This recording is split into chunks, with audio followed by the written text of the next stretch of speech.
and 3.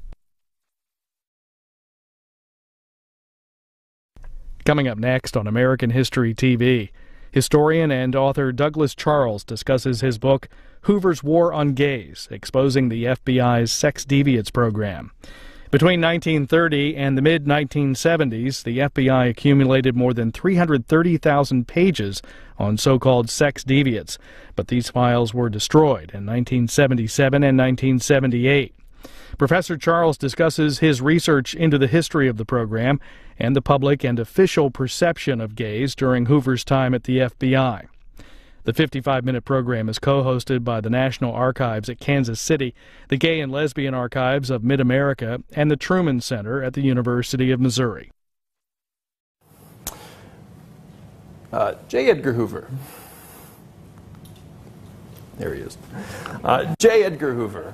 When one hears the name J. Edgar Hoover, two images usually come to mind.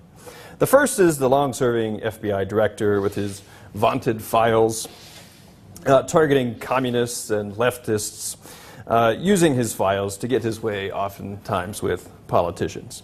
The second image is of a secretive man festooned in a black cocktail dress and feather boa, wearing high heels and sashaying around Washington, D.C. with his secret lover and associate FBI director, Clyde Tolson. One of those is verifiable, based on verifiable, accessible historical evidence. The other is not. But nevertheless, it has become an irrepressible cultural meme rooted in innuendo, sexual stereotype, and supposition. Yet, both images still capture the two major Hoover-era obsessions, and they were obsessions: communists and gays.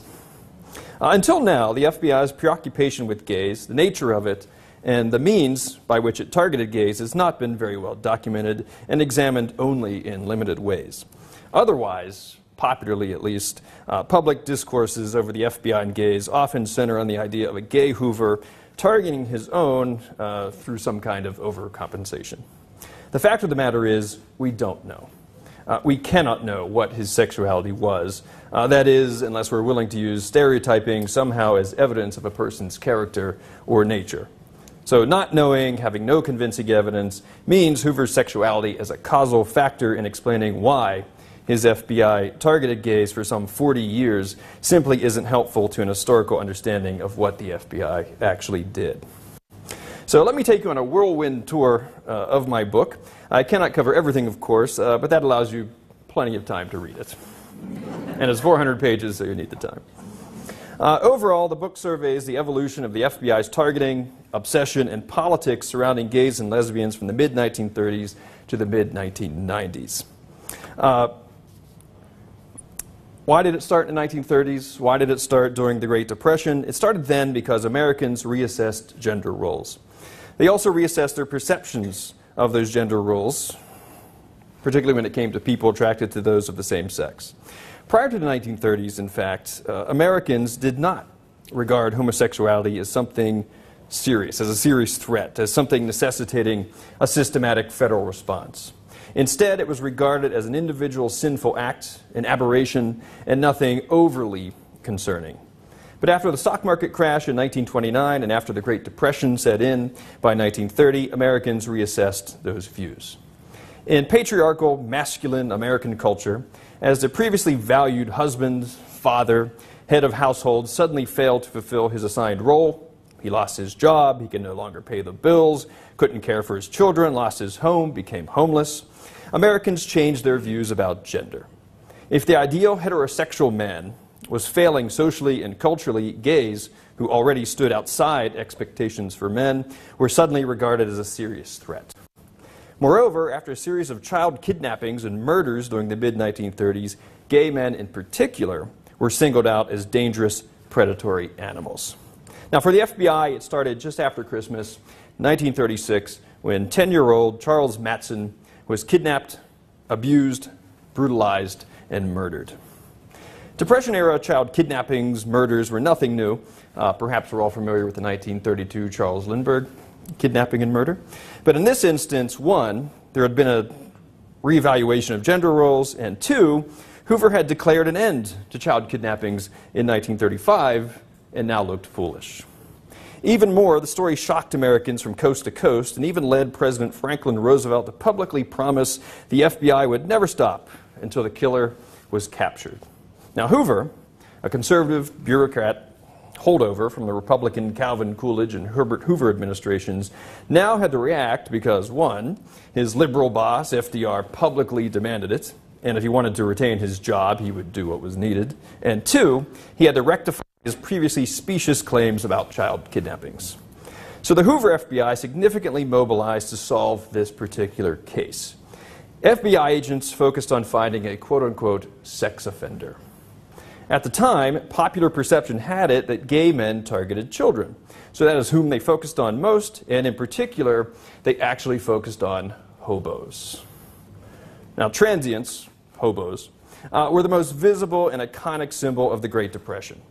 But almost forgotten today, at the time, it was widely believed that sexual perversion was common in the hobo community, mainly because hobos commonly traded sexual favors for food or money. FBI agents not only focused on hobos, they also focused on ex-convicts, who similarly at the time were perceived to be a population among whom homosexuality was common. FBI agents finally focused on mental patients, given the view that homosexuality was a psychiatric disorder, and in total, investigating all of these avenues, FBI agents had eliminated a staggering 24,000 subjects, yet never solved the Mattson case. A significant thing happened here. For the first time, the FBI began a systematic monitoring of gays, which happened to fit a larger pattern of the federal government during the New Deal coming to discover homosexuality and attempting to regulate it. For the first time, because New Deal programs and New Deal government bureaucrats were working directly with common Americans to effect depression relief, they found themselves weeding gays out of those New Deal programs, which always had a family focus. While the FBI failed to solve the case, thus failing to satisfy President Roosevelt's public promise, it nevertheless had collected volumes of information about sex offenders. To achieve some level of success in this area, Hoover used that information in an educational campaign. If he couldn't solve the Mattson murder, and they investigated it all the way through the 1980s, by the way, he could warn and educate the American public about the threat of gays. This also fit the period. In 1935, Hoover's FBI created its Crime Records Division. Now, this is the FBI's public relations arm, which famously propagated the idea that morally upstanding, professional FBI agents used scientific investigative techniques and always captured their prey. By 1936, 1937, the FBI shifted that public relations effort and began focusing on educating Americans about the threat of domestic fascists and communists and other subversive influences like sex offenders. It was only a few years after 1937 when the FBI's perceptions and targeting of gays evolved. With the advent of World War II within the United States, suddenly the perception of gays evolved from being perceived as a criminal threat to children to being a national security threat. Why? Because if a gay man or woman was found in government, particularly holding an influential position, they could be targeted by subversive elements into betraying wartime secrets, leading to wartime failure and the loss of military lives, or so the argument went.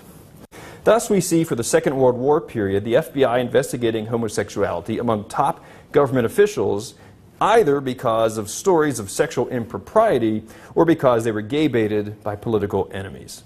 These included Undersecretary of State Sumner Welles, who famously got drunk on a train and solicited sex from the male African-American train porters. It included Senator David Walsh, chair of the Committee on Naval Affairs, who was gay-baited because he didn't fit the mold of a man's man at the time and was accused of frequenting a gay brothel in New York City that allegedly was targeted by Nazi agents. It finally included the Lend-Lease coordinator in Moscow, General Philip Faymonville, who also didn't fit the common masculine mold of the time. He hated sports and he liked music. Leading his political enemies to gay-bait him because he worked closely and successfully with the Soviets, whereas his political enemies failed and they hated the Soviets. By the Cold War era, the FBI's interest in gays evolved yet again. It was similar to 1937 in that then, economic disaster had led to a new perception of gays. And now, with the Cold War, after the Second World War, the rise of the Soviet Union as a superpower, the threat of nuclear annihilation, and fears of domestic subversion led to another focus on gays as threats.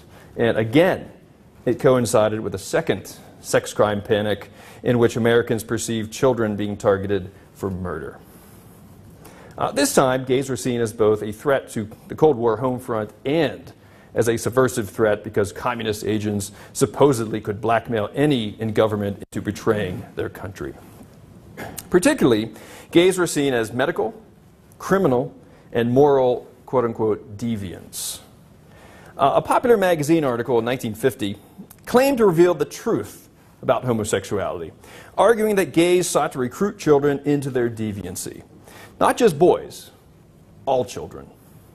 The article quoted one so-called expert on gays, quote, "All too often, we lose the sight of the fact that the homosexual is an inveterate seducer of the young of both sexes, and that he presents a social problem because he is not content with being degenerate himself. He must have degenerate companions and is ever seeking younger victims." End quote.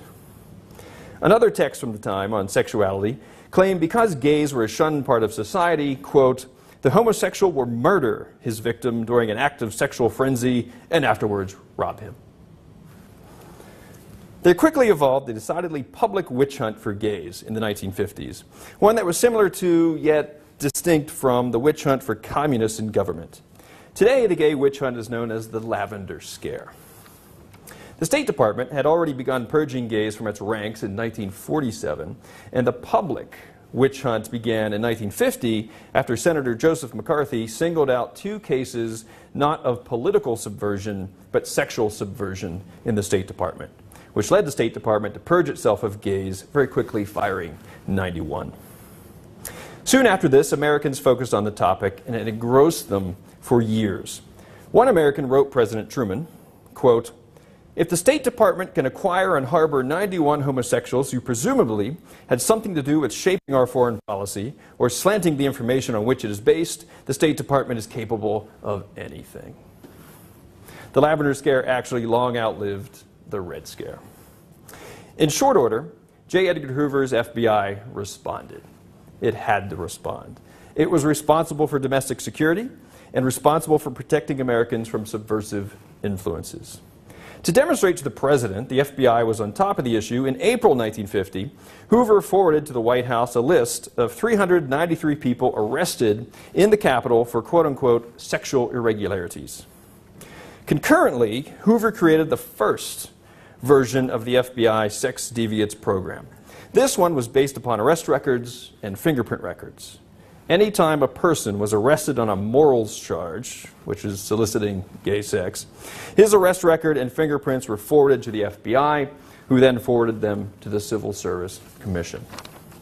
This limited program didn't work very well. The Civil Service noted many irregularities and errors in the FBI effort, and this was compounded by two Senate committees forming at the time to investigate the gays in government issue. First, there was the Wary Committee, which was very short, only two senators were on it, and afterwards came the much more significant Hoover Committee. Both of them popularized the Lavender Scare, energized it, and led it to become commonplace. With all of these pressures, Hoover was forced to reconsider and dramatically expand his sex deviance program, and he did so by June 1951. The reconfigured sex deviance program moved beyond fingerprint and arrest records to include collecting any and all information about gays, including simple allegations. The information would be collected, compiled, have FBI source information added to it, and then be disseminated widely across government to ensure gays and lesbians were fired from their jobs. In time, recipients outside of government were added, including police departments and universities.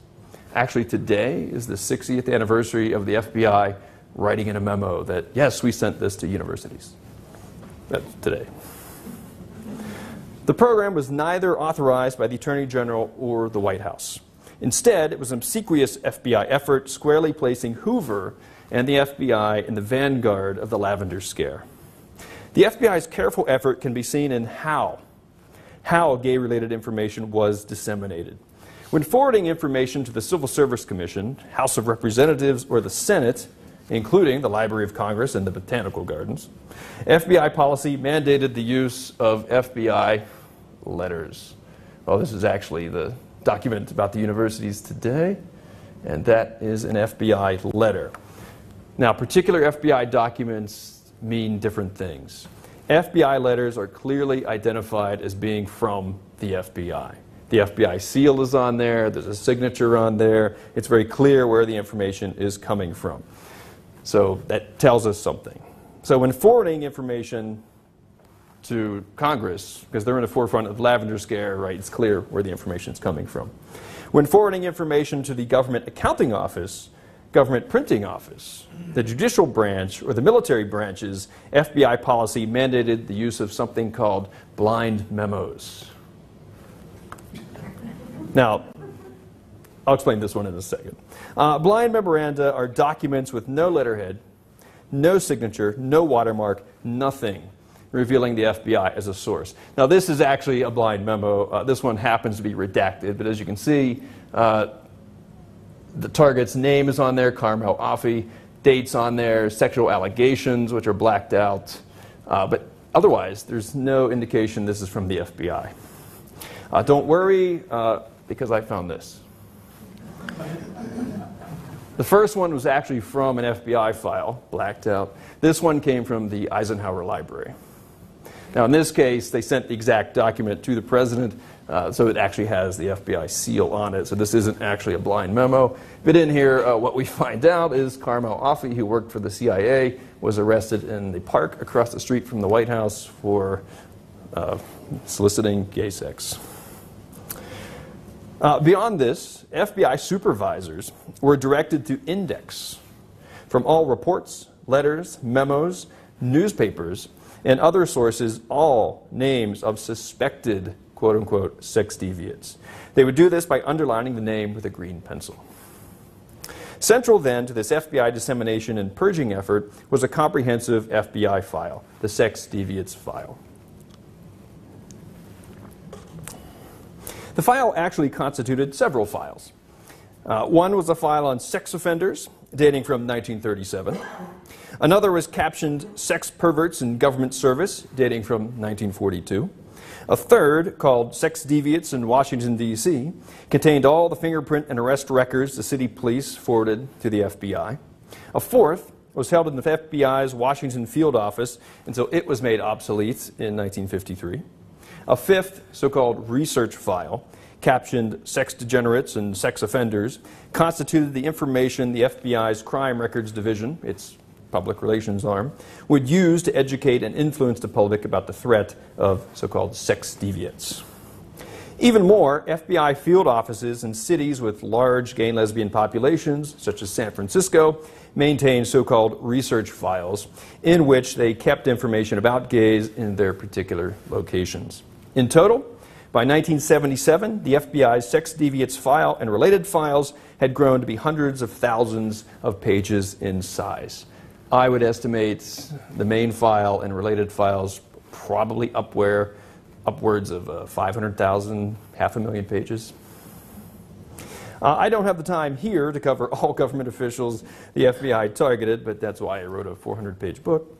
Suffice it to say, some included the aforementioned Carmel Offee, presidential candidate Adlai Stevenson, president of Bradley University David Owen, Arthur Vandenberg Jr., major Republican name, State Department official Charles Thayer, he's there on the left, and Voice of America employee Nicholas Nabokov in the middle. State Department official and future ambassador to the Soviet Union Charles Bolin, State Department official Samuel Reber, the Federal Security Agency itself, forerunner to the Department of Health and Human Services, 3 low-level Eisenhower White House Correspondence Office staffers, journalists Joseph and Stuart Alsop, among many, many others associated with all of these individuals. In reality, because the FBI sex deviance file was destroyed in 1977, 1978, we can never know exactly how many people were targeted. This merely constitutes a tiny sampling. Concurrent with the FBI's hunt for gays in government during the start of the Lavender Scare, FBI agents also targeted the first and early gay rights groups on the West Coast. The Mattachine Society, there's the cover page for the FBI file. Another group was called One Incorporated, which had an eponymous magazine, which you see here. And the lesbian group Daughters of Golitis. Here they are looking very subversive. Mattachine was the first of the so-called homophile groups to form, advocating uniting gays, educating the public, and activist politics. By 1952, Mattachine had caught the attention of local journalists who, given the Lavender Scare events in Washington, questioned whether a communist spy could infiltrate the group and, quote, swing tremendous political power. The public charges initiated an FBI investigation under its Common-Phil program of Mattachine and One to see if communists indeed had infiltrated the groups. Common-Phil.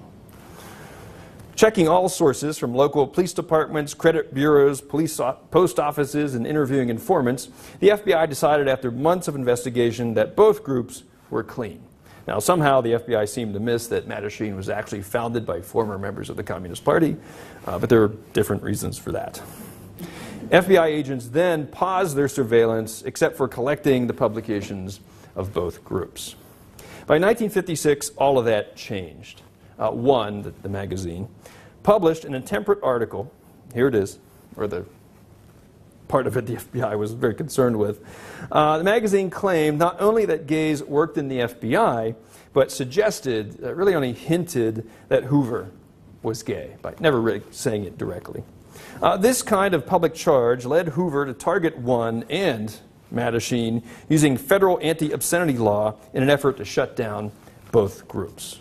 Long story short, the effort failed, but One, the magazine, did win a legal case about the mailability of its magazine, forever protecting the rights of gay groups to use the mail.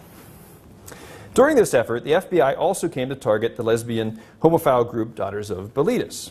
Now, extant FBI records on Daughters are spotty at best, but they also suggest the nature of the FBI's efforts against early gay rights groups. Because men were commonly perceived to be the greater threat, a greater violation of gender roles in a patriarchal, hyper-masculine Cold War culture, gay men actually received greater scrutiny and focus than women did. Now, that's at least on the FBI side of things. The Civil Service Commission, I'm sure, was probably a completely different story. Nevertheless, the FBI surveilled members, tried to reconstruct Daughters' membership lists, collected its magazine, and was interested in where it opened new chapters across the country and in its activity at its annual conventions. FBI attention was also drawn to the East Coast of the United States when homophile groups formed there, including Mattachine, New York, two Mattachine groups in Washington, D.C., the activity of early gay rights activists Donald Webster Corey, and something called the East Coast Homophile Organizations, ECHO. In the interest of time, I'd like to focus on Donald Webster Corey. Donald Webster Corey was actually the pseudonym of a real individual by the name of Edward Sagarin. The Corey persona was something of a hero to many gays and lesbians in the early 1950s because he wrote this book, The Homosexual in America. This book was the first to offer a view of homosexuality that was in a positive light, that they were a repressed segment of society rather than some kind of moral, medical, or criminal deviant. Corey/Sagarin actually is something of an oddity in LGBT history. He was an early gay rights activist who wrote books and participated in activist groups. But in the late 1960s, as a middle-aged man, he went to college, ultimately took a PhD in sociology, and became an expert on deviancy, arguing that homosexuality by the 1960s was a pathology. One historian has described him as a Jekyll and Hyde personality between his Corey and Dr. Sagarin personas. What the FBI's files teach us is that Corey, the Corey version, in 1952 founded an early gay rights group called Homosexuals Anonymous. As far as I can tell, we did not previously know about this group. FBI records about the group and Corey also reveal the FBI's use of an informant, a therapist as an informant, who willingly offered the FBI information about gays. We know the identity of this therapist, a guy named Dr. Alfred Gross, because the FBI forgot to black out his name.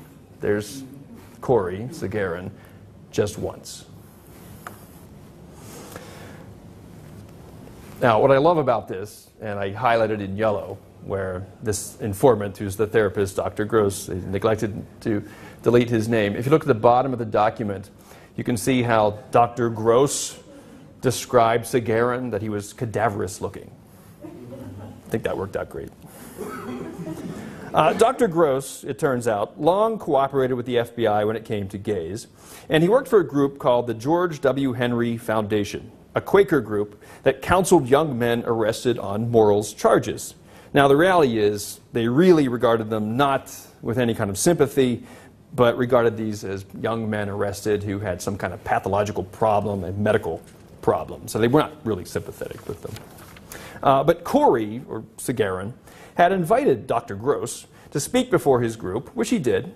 But after doing so, he decided Corey's group was only interested in political rights and were rude and confrontational. He then promptly reported all of this to the FBI, including identifying for FBI agents that Corey, the Corey persona, was in reality Sagarin. So the FBI knew early on the identity of this major gay rights activist who, as was very common, hid himself behind a pseudonym. Also, in the interest of time, I'd like to focus briefly on the FBI and gay rights activist John Richard Jack Nichols, Jr. Here he is, front of the line here, picketing the White House. Nichols is well known because along with Frank Kameny, the two had founded the Mattachine Society of Washington, D.C., famous for its militant activism and, as you can see here, picketing the White House. But what's so interesting about Jack Nichols is that he was the son of an FBI agent of the same name, John Richard Nichols, Sr. Here he is with his second wife. I wondered, the FBI must have known, right? Junior, senior. How could they not know? I filed an FOIA request, Freedom of Information Act request, for Nichols' FBI file, which the Bureau claimed no longer existed. I then learned the Penn State Archives, of all places, at home, held an FBI document regarding Nichols. So after some back and forth, I got hold of it, and here it is. As you can see, it was heavily redacted. I don't know if you can make it out, but it does allude to somebody telling FBI officials all about Nichols Jr. Now, so I asked the question, I wondered, was his father involved? Was his father involved there? Was his father mentioned in this document? I didn't know because of the redactions, but I did note, if you can see it, at the bottom of that first paragraph, you see the name Richard in parentheses. Now, this is an FOIA request, FOIA release about John Richard Nichols, Jr. Why would the FBI put in parentheses Richard next to a blacked out name when his name is Richard? And I already knew the son went by Jack, the father went by Richard. So it was strange to me, and I thought this must be indicative of something. So I filed an FOIA request for this document with the FBI. After proving that FBI agent Nichols, the father, was deceased, hoping to get something. I wasn't sure if the FBI even still had the document, since they said they destroyed the son's FBI file, or would even release anything to me in any event. But, to my astonishment, the FBI released this, which is the document unredacted.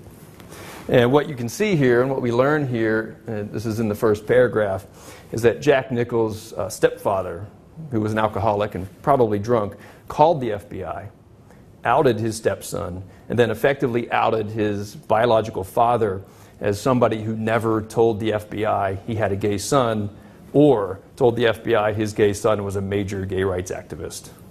To put it mildly, the FBI agent father got into a lot of trouble with Hoover's FBI. He was censured placed on probation, and transferred out of the Washington, D.C. field office as punishment. I still don't know yet totally what happened to him, but hopefully we'll find out in the future. Chapter 7 covers the politics of homosexuality and the FBI with both the Johnson and Nixon administrations. The homophobia and concern with gays in government continued, most famously with President Johnson in the Walter Jenkins episode, when Johnson's longtime aide was arrested on a morals charge in a Washington, D.C. YMCA men's room. This incident led to a wider effort to screen administration and White House employees, and even potential White House entertainment, to find any gays, highlighting the long life of the Lavender Scare. Anti-gay politics continued with Nixon, who uniquely and unsurprisingly took it to nastier levels. Nixon would, and this is actually really interesting, Nixon would, on the one hand, on tape, claim to be, quote, the most tolerant person in the administration when it came to gays. But he never hesitated to gay bait or use sexually related information against those he perceived as his enemies. For example, in November 1970, Nixon asked the FBI for, quote, a rundown on the homosexuals known and suspected in the Washington press corps. He also spread gay rumors about his own first Secretary of State, William Rogers, calling him, quote, a fag.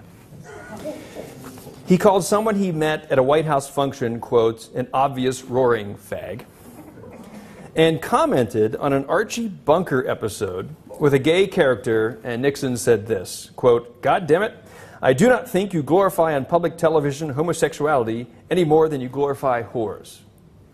The most tolerant man in the administration when it comes to gays. Nixon's underlings also didn't hesitate to use gay baiting as a tool in their dirty tricks, whether spreading gay rumors or planning to donate money to a gay group in the name of a political opponent. The last chapter of the book explores how the FBI dealt with the gay liberation movement, the Gay Liberation Front, and the Gay Activist Alliance. Now, gay liberation was a departure from the muted homophile movement and even the militancy of Frank Kameny in Washington, D.C. They sought radical transformation of American society, cooperation with other radical groups, such as the Black Panthers, and a rejection of traditional gay subculture. They would use confrontational, in-your-face protest, unlike the homophile movement of the past. Here they are in New York City. The FBI surveillance was also a departure from the past. By the late 1960s, FBI Director Hoover had restricted the use of intrusive investigative techniques like illegal break-ins, wiretaps, and microphones. With public protests as a result of the Vietnam War at a height and close scrutiny on FBI activity, Hoover now found those investigative avenues too risky. Also, having reached the mandatory federal retirement age at the time of 70 in 1965, Hoover only continued to serve President Johnson because Johnson issued an executive order exempting Hoover from mandatory retirement. More reason for Hoover not to rock the boat, to keep his job. So by 1969, the Civil Service Commission could no longer easily fire a gay employee based on circumstantial evidence alone, making it actually more difficult for Hoover's sex deviance program to operate. Hoover, during the Nixon administration, which started in 1969, hesitated, therefore, with intrusive investigative techniques, but still provided the president with a wealth of political information. So when the FBI targeted the Gay Liberation Front and the Gay Activist Alliance, FBI agents primarily relied upon the work of informants. And they had no shortage of informants, believe me, when it came to gays, who provided gay liberation pamphlets, newsletters, publications, and all sorts of information. The FBI was especially interested in any gay liberation protests centered on the political conventions in 1972. The FBI had a difficult time, however, with the Gay Liberation Front. The Gay Liberation Front had rejected formal organization. It had no elected officers, no committees, no bylaws. It was anarchist in nature, which ironically stymied FBI agents in firmly describing its nature, function, and organization. They couldn't figure out who was who because there was no who was who. The Gay Activist Alliance, an offshoot of the Gay Liberation Front, was organized along more formal lines. They had officers, they used Robert's Rules of Order, leading FBI agents to better understand its activities and organization. But never was the FBI able to develop information from either group to purge gays from government jobs or disrupt the two groups. The book concludes with the FBI after Hoover's death in 1972 and Nixon's political demise with Watergate. Without Hoover driving it, the FBI sex deviance program essentially ended. The file to be destroyed in 1977, 1978. But it did continue its anti-gay employment discrimination. But even that ended by 1993 after a gay, fired FBI agent sued the FBI to win back his job. Now, suing the FBI to get your job back if you were gay, that was never done before, so that shocked, actually, the FBI. To make a long story short, Frank Bettino here, he won his case as a class action lawsuit, actually, which forced the FBI to end anti-gay employment discrimination and then anti-gay employment animus, except with the military, filtered through the rest of the intelligence agencies, the CIA, the National Security Agency, and the irony of ironies, it was the FBI, the trailblazer in the war against gays, that had become the unwilling trailblazer in ending anti-gay employment discrimination in the federal government. Thank you.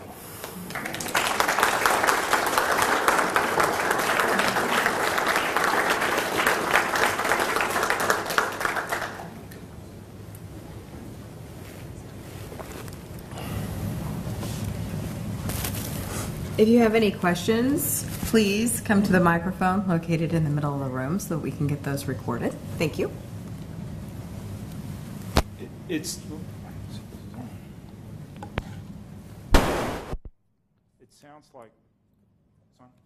sounds like administrations representing both political parties during the Cold War era were, if not equally as hostile toward gays, both negative towards gays. Right. To what extent can you attribute that to the Cold War? To what extent are there other factors going on with both parties? Yeah, absolutely. Both political parties, the Democrats and Republicans, were hostile to gays in government and gays in general. They both loathed them equally. I think that was a function of the culture of the United States from the Great Depression onwards. So it's not any surprise that one party would be different from the other. And actually, there's a certain irony here. All of this started in 1937 with the Franklin Roosevelt administration. And if any of you know your LGBT history, Franklin Roosevelt in the past was Assistant Secretary of the Navy. And in 1919, 1920, there was the famous Newport Navy gay sex scandal. He was behind that too. So yeah, there's no political affiliation that goes along with this. It's across the board.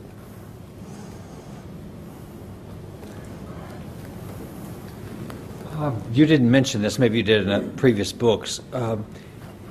Hoover's obsession with Eleanor Roosevelt and hinting at her being a lesbian. Right. That's, I think, also a function of the culture of the times, that Eleanor Roosevelt didn't, to some people, seem to fit in with expectations of what a woman should be. Probably staying at home, having kids, raising the kids. She had this unique relationship with her husband, and she was powerful, and she spoke out. So it's oddly similar with Hoover, right? There's no evidence that either, I think, were gay, but these were the common beliefs based on stereotype. And stereotyping is not good historical evidence.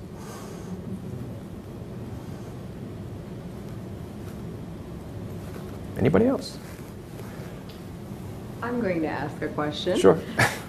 Since you are in Kansas City this evening, and Kansas City is unique because we have, over the last few years, developed the Gay and Lesbian Archives of Mid-America, which aims to collect and document the history of the LGBT community.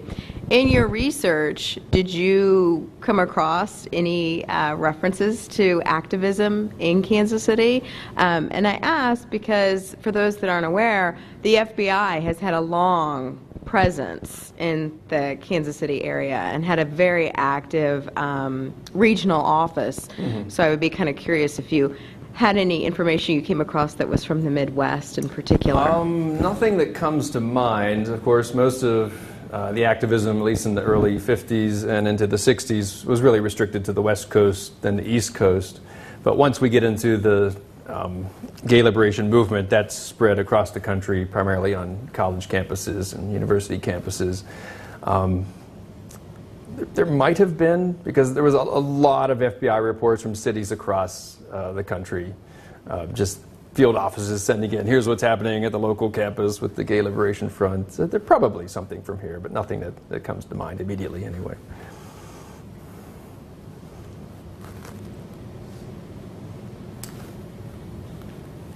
Yes? Other than the last example that you cited with the court case where he won his job back, has there been any restitution for any of the employees of the federal government that have been fired? Any apology? Anything from the government that said this was not something we're proud of? No. To put it simply. There has been a movement, however, to remove J. Edgar Hoover's name from the FBI building. Now, they plan to build a new FBI headquarters outside of Washington in the suburbs. And as I understand it, the name will not be on the new building, which is probably appropriate. But what they will do, I actually don't know. That's as close as we get, I think. Can you tell us more of the story about how the files were destroyed, why, and how they were destroyed? Right, yeah. The Sex Deviant Program file dates from 1937 up through the 1970s. Now, when Hoover dies, 1972, he was the driving force behind it. And when he's out of the picture, FBI agents, FBI officials, they don't push it so much anymore, and times are changing anyway. And the FBI as an organization is responsive not only to the whims of whoever happens to be FBI director, and Hoover's gone, right, after 48 years, it's also responsive to changing political winds, right? It is a political organization in Washington. So why is it 1977, 78 when they destroy these files? The Carter administration's in office, and Carter's proclaiming human rights. Right, he's actually the first president to be friendly with gays and lesbians and gay groups. He's the first president not to denigrate them. He never really does anything proactively to help them. But there's this new attitude, at least with Carter. So I don't think it's surprising at all that in the 70s, suddenly the FBI wants to destroy 330,000 pages of evidence of what it did, which doesn't exactly live up to human rights. So it's 77, 78, it's destroyed. And if you're wondering why, well, how can we know anything about it if the file was destroyed? The reason we know something about it is there was a general description left behind by the National Archives, who actually surveyed the files and then gave their approval for its destruction. And on the FBI side of things, what they did was to copy documents into the sex deviance file. So the individual case files on targets still exist in many cases. But you just have to know the file number that's written in the margin of an FBI document, which is just a cryptic series of numbers, doesn't say sex deviance file. So they're out there. The problem is you have to know, right, who was targeted. You have to prove they're deceased to get their file through the Freedom of Information Act. So it's a very, very laborious task and impossible, actually, to reconstruct the entire thing because the index no longer exists. Another Kansas City question. The former police chief became the director of the FBI, Clarence Kelly. Any perspective on his involvement after Edgar Hoover died? After Hoover's dead, nothing happens with it any longer. I discuss this a little bit in the book. Anything after Hoover involving gays, gay rights, it's usually gay rights groups putting pressure on the FBI to end anti-gay employment discrimination. And the FBI typically writes back, oh, we don't harass gays, we don't do anything. And that's basically it. So they stopped targeting proactively, but the anti-gay employment stuff is still there until 1993.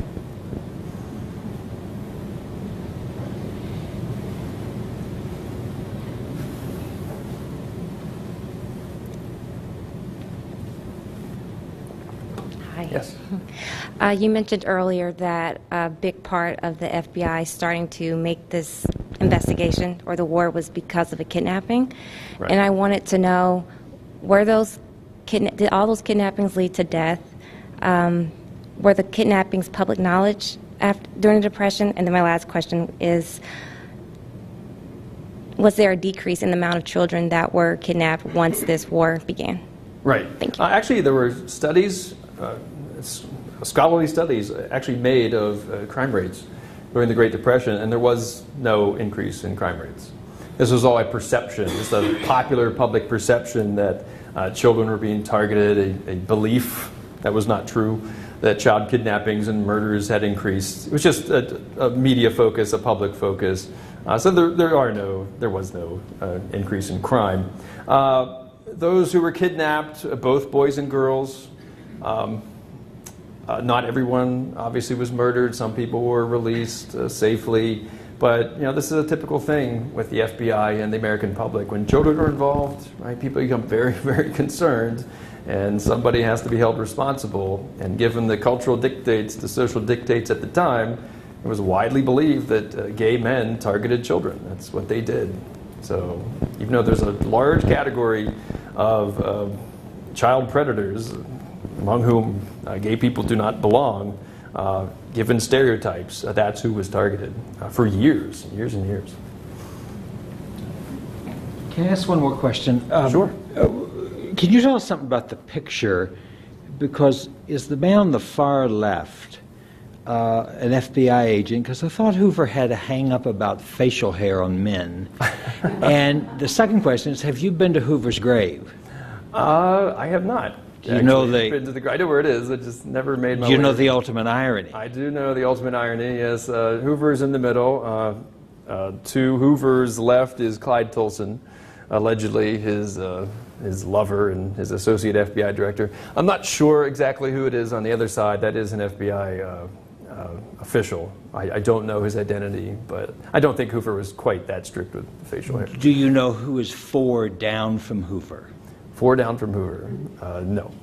Leonard Matovich, the Air Force person who was given a medal for killing a man in Vietnam and thrown out of the Air Force for loving a man. Oh, okay. And it's just the ultimate irony that they're there together forever. Yeah, well, there are lots of ironies that go along with Hoover. I think it's just generally ironic that he's remembered this way, given everything that he did, whether or not it's true, right?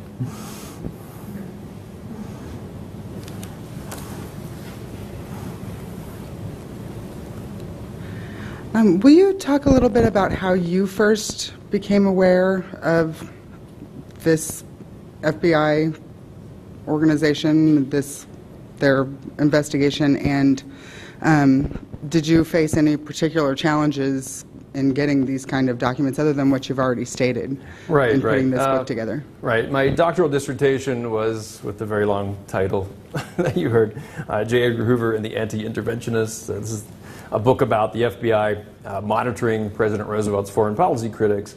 One of those was the chairman of the Senate Naval Committee, Senator Walsh. So that was actually in my dissertation, and I wondered, well, what else did they do? And I knew stories about other cases, Sumner Wells and the Cold War cases, and nothing had ever been written on it. Nothing substantial, a little bit here, a little bit there, individual pieces, one chapter of entire books. And as an FBI historian, right, I can't leave something unturned. So I started researching this, and well, it was a monumental task. One, because the sex deviant file was destroyed. And so there was no way that was ever going to be reconstituted again. I thought, how can I possibly explain this not having all of the documents? So I accumulated, I'm sure there are other things out there, but I think every extant document there is on this, including, and this was just serendipitous, talk about difficulties in finding research material. The sex deviant program file was destroyed, including all documents about it, except for some documents that indirectly referenced it. Where you have documents in other files that say there was a sex deviant program file and very vaguely described what it did.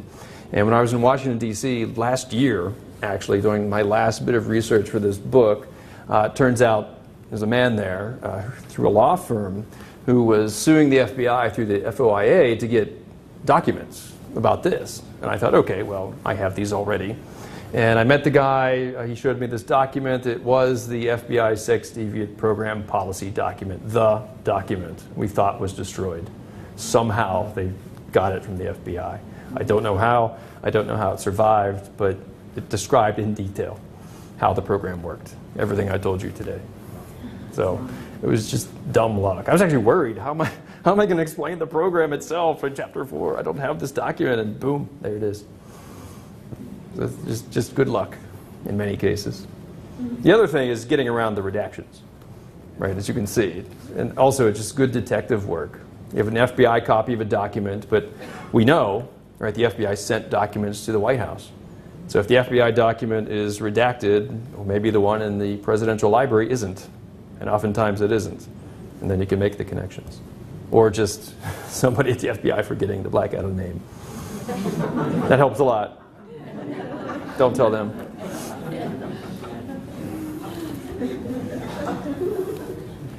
Anyone else? Can you, just one last, anything about the FBI, Hoover, and Truman? Hoover and Truman? That's actually very interesting. Hoover usually cultivated a close relationship with presidents, starting with Franklin Roosevelt, but it depended on the president.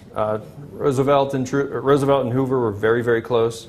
Roosevelt and Truman were not close whatsoever. Eisenhower comes in, they're close again. JFK comes in, Hoover is not close with JFK for a very good reason. Hoover's nominal boss would be JFK's brother, and Hoover had a habit of bypassing the Attorney General and dealing directly with presidents. Couldn't do that. Johnson comes in, very close with Johnson, very close with Johnson. Nixon comes in, they have a strained relationship, but still fairly close, and then that's it. It depends on the president. He didn't like Truman. He actually undermined Truman in many ways.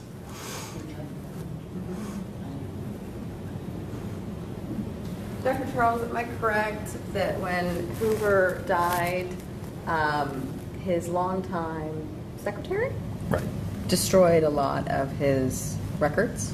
Yeah, there was the famous secret files of J. Edgar Hoover. These were his office files, and this was one of the clever ways he got around FBI files being subject to court discovery motions.